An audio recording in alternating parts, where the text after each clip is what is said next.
So for 20 years I was studying the so-called anti-psychotics, and suddenly I got interested what is on the other side.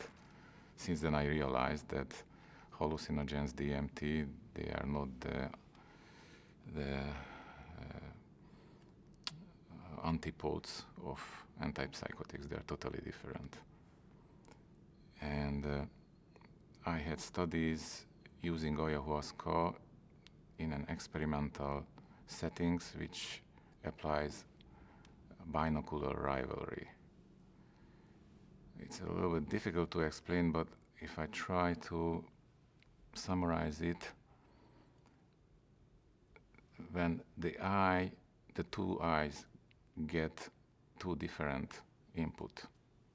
For example, left eye gets horizontal lines, the right eye gets vertical lines. The result is not a blend, a crosshatch. The result is that the mind, or awareness, is alternating between the horizontal and vertical lines.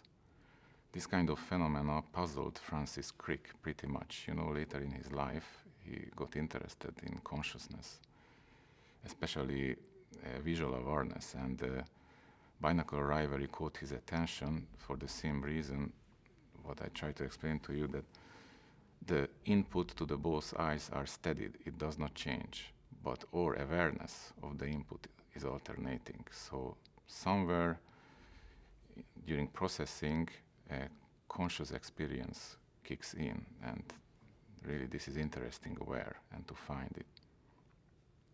So that's why I turned to this paradigm using binocular rivalry, and all results indicate on one hand that it seems that under ayahuasca there is a shift in cerebral dominance, hemispheric dominance. Binocular rivalry, it helped to clarify this.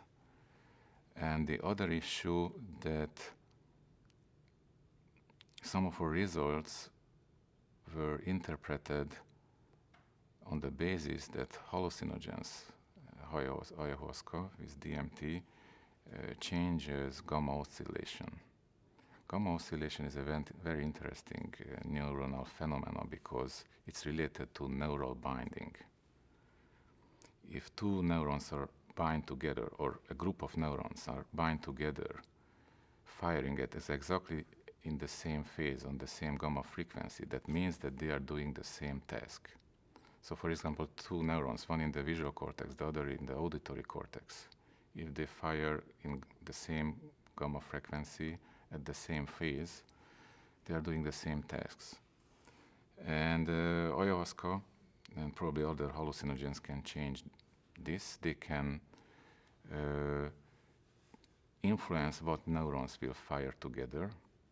So if you imagine you are hearing a music, so your neurons in the auditory cortex are firing, and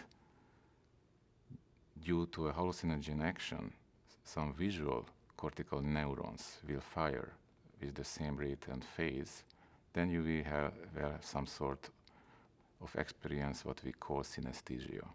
The music has a color of brown.